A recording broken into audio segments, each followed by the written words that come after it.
मैं जगन्नाथ कुशवाहा, राष्ट्रीय अध्यक्ष लोक एकता पार्टी एवं राष्ट्रीय अध्यक्ष लोक एकता मंच। प्यारे देशवासियों, खास वर्ष तौर पर मैं उन दबे पिछड़ों से बात करने जा रहा हूँ कि आपको आज़ाद भारत में विचार करना होगा कि क्या खोया है आपने और क्या पाया है आपने। आज़ाद भारत में शुरुआती दौर में SC ST OBC के पास जिस तरह की शिक्षा होनी चाहिए थी नहीं थी,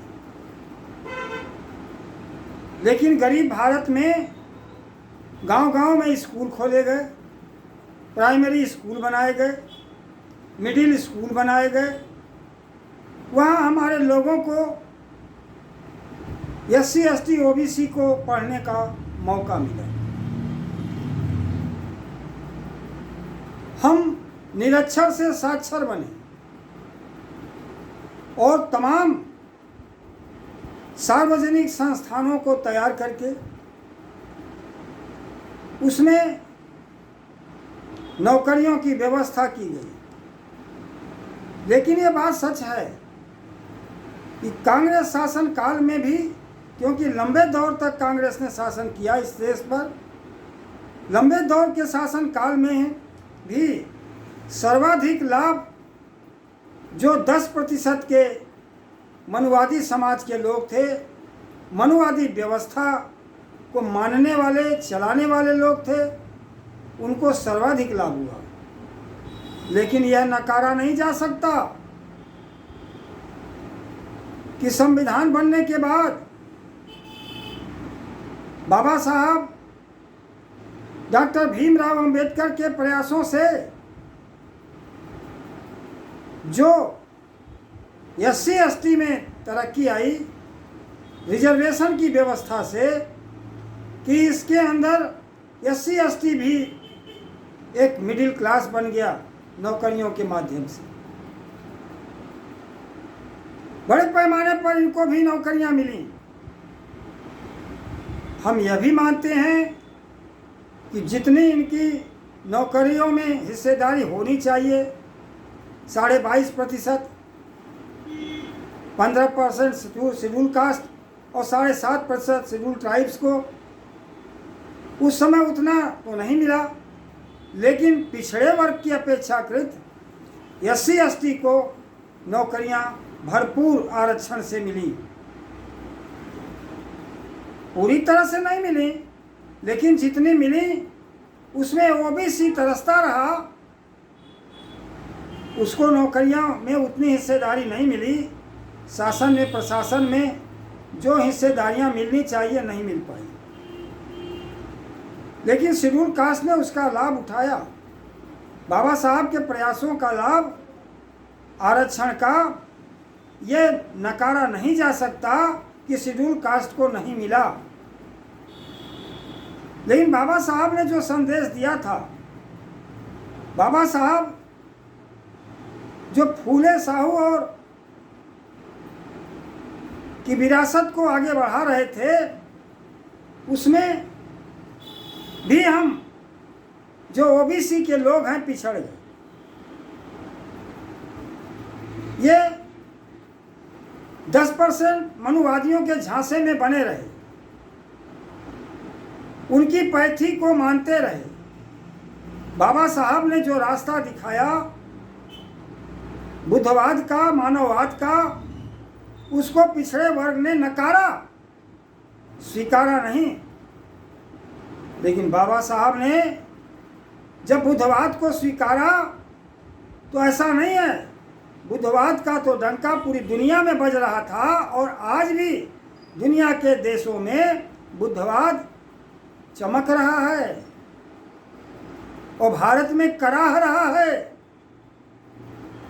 आज भी देखिए, मनुवादी व्यवस्था के लोग जो बुद्धिज्म का साकेत था, आज के उसमें अयोध्या कहा जाता है उसको, और वहाँ राम मंदिर का निर्माण करके इस देश के करोड़ों लोगों के, असंख्य लोगों के धन का, दौलत का उस मंदिर को बनाने में और बनारस में विश्वनाथ कॉरिडोर को बनाने में जितने करोड़ों रुपए खर्च किए गए उतने में कई विश्वविद्यालय बन गए होते। शिक्षा का माहौल नहीं बनाया गया भारत में।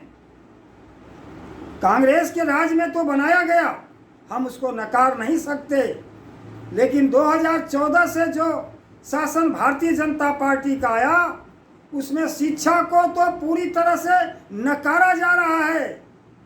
जो कभी आपको पेंसिल और रबर पर जीएसटी नहीं था, आज पेंसिल और रबर पर भी जीएसटी लगा करके गरीबों के यहाँ से पैसे वसूले जा रहे हैं। शिक्षा महंगी हो गई इसलिए कि निजीकरण के हाथों में चली गई। शिक्षा और स्वास्थ्य की व्यवस्था सरकार की होनी चाहिए, लेकिन जो चीज़ सरकार की होनी चाहिए उसको भारतीय जनता पार्टी निजी क्षेत्र में डाल करके शिक्षा को इस कदर महंगा कर दिया कि आम गरीब के हाथों से अब कलम और किताब दूर होता जा रहा है। अगर पढ़ लिख करके नौकरी मांगोगे तो लाठियां खाओगे, और अगर कांवड़ ढोओगे तो हेलीकॉप्टर से फूल वर्षा होगी। अरे कब तक इस अकल पर पत्थर पड़ा रहेगा पिछड़े वर्ग के लोगों पर? अरे आप किसकी पैथी चला रहे हो? बुद्ध की पैथी तो पूरी दुनिया में चल रही है, और 33 करोड़ देवता देश के बंटवारे के बाद भी भारत छोड़ के भाग नहीं रहे हैं, और बुद्ध तो पूरी दुनिया में लहरा रहे हैं। अगर भारतीय जनता पार्टी को बुद्ध से खतरा नहीं होता तो बुद्ध के साकेत में राम मंदिर नहीं बना होता। आप देख लो, जहाँ तथागत बुद्ध को ज्ञान मिला उस बोध गया में, उस बोध गया के परिसर को ये मनुवादी भी कब्जाने में लगे हैं। ये कब तक पिछड़े वर्ग के लोग आंख मूंद के बैठे रहेंगे? अरे आप किस व्यवस्था में जी रहे हो भाई? किसने स्वर्ग देखा है? स्वर्ग नर्क तो इसी धरती पर है। बुरा कर्म करोगे तो बुरा पाओगे, अच्छा कर्म करोगे तो अच्छा फल मिलेगा। ये इसी धरातल पर है, लेकिन कहाँ फंसे हो? अरे इस व्यवस्था को पढ़ करके भी सोचते हो? चौथी की व्यवस्था, शादी के बाद चौथी की व्यवस्था जरा पढ़ लो। जिस दिन पढ़ लोगे चौथी की व्यवस्था को, उस दिन नकारोगे, स्वीकारोगे नहीं। अरे वो क्या आप ये चला रहे हो जिसको आप जानते भी नहीं हो, उसका अर्थ भी नहीं जानते हो, जो सीधे सीधे आपको गाली दे रहा है। आपकी कन्या को पहले अपने आप अपना करके आपको फिर ट्रांसफर कर रहा हो। ऐसी व्यवस्था में आप उलझे हुए हो, और फूले साहू और बाबा साहब के विचारों की तरफ नहीं बढ़ रहे हो। बाबा साहब दलित नहीं थे, बाबा साहब मानववादी थे, मानववादी चिंतक थे, दुनिया के जाने माने विद्वान थे।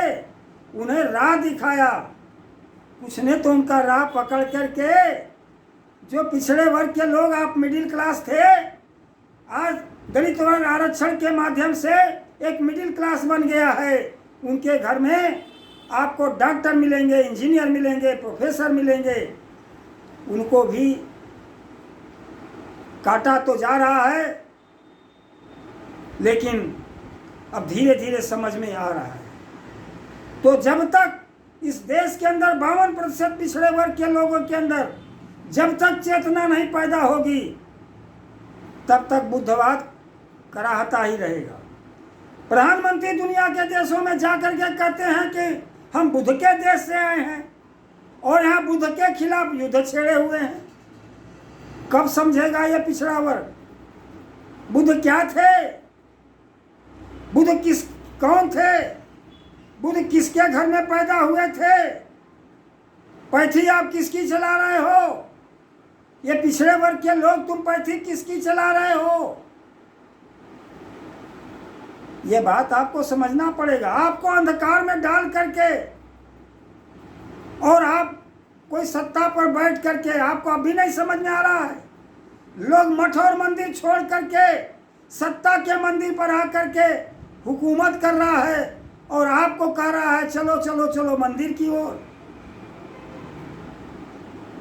उत्तर प्रदेश में गोरखपुर के जो पीठेश्वर थे, उत्तर प्रदेश के मुख्यमंत्री बनकर के सरकार चला रहे हैं और तुमको कह रहे हैं अयोध्या चलो, काशी चलो, मथुरा चलो, द्वारका चलो। ये क्या है? कांवड़ ढो। नौकरियां बड़े मोटे मोटे हेडिंग में निकाली जाती हैं। अब परीक्षा 2014 से देश के अंदर जितनी भी परीक्षाएं हुई हैं सब किसी न किसी बहाने स्थगित कर दी गई। आम आदमी का परीक्षा का फॉर्म भरने में जो पैसा चला गया, क्या उन नौजवानों को पैसा वापस मिला? उनका एज बढ़ गया, अब वो नौकरी के लायक नहीं रह गए। ये भारतीय जनता पार्टी को समझो ना भाई। नौकरी निकालेंगे, फार्म भरवाएंगे, परीक्षा कराएंगे, परीक्षा कई नकल मार रहे थे, परीक्षा स्थगित हो जाएगा तो आपका पैसा, आपका श्रम, आपका मेहनत सब पानी में डूब जाएगा, खत्म हो जाए। आओ, और उत्तर प्रदेश में सपा और बसपा ये भाजपा के बी टीम हैं। मैं डंके की चोट पर कह रहा हूं, किसी को अच्छा लगे या बुरा लगे, बसपा के 4 बार के शासनकाल में आरएसएस को गांव में जाना पड़ा, गांव में भी अपना पैर फैला लिया। और जो उत्तर प्रदेश बिहार कब्जा कर लेगा उसको देश कब्जा करते देर नहीं लगेगा। और जब तक ये पिछड़े वर्ग के देश के लोगों के अंदर चेतना नहीं आएगी, इसी तरह से लोग राज करता रहेगा और आपको गुलाम बना करके, आप तो मानसिक गुलाम बने हुए हो। मानसिक गुलाम जिसको बना दिया जाएगा उस पर सदियों राज किया जा सकता है। अगर मानसिक गुलामी से हटना है तो बुद्ध के मानववाद को अपनाना होगा। मानव एक समान की विचारधारा पर चलना होगा।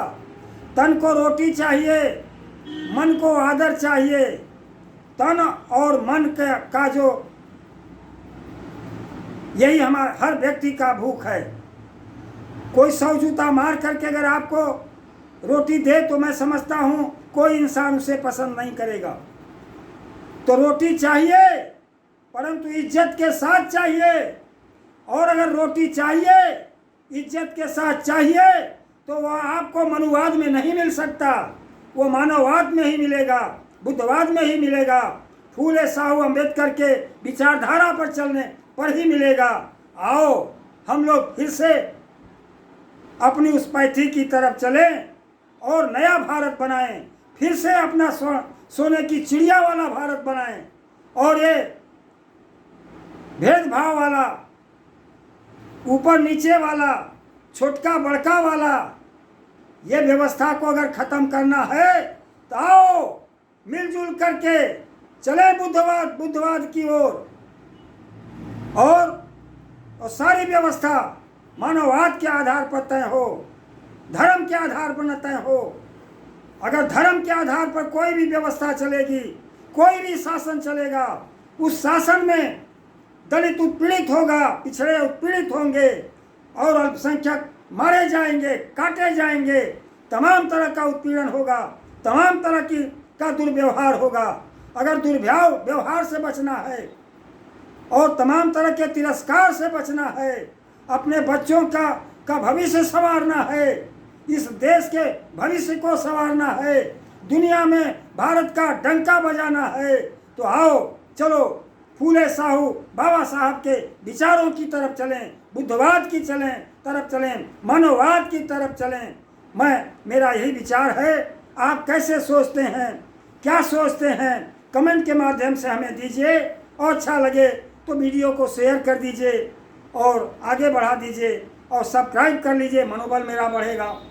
इन्हीं बातों के साथ वाणी को विराम देता हूँ। जय भीम, नमो बुद्धाय, जय संविधान।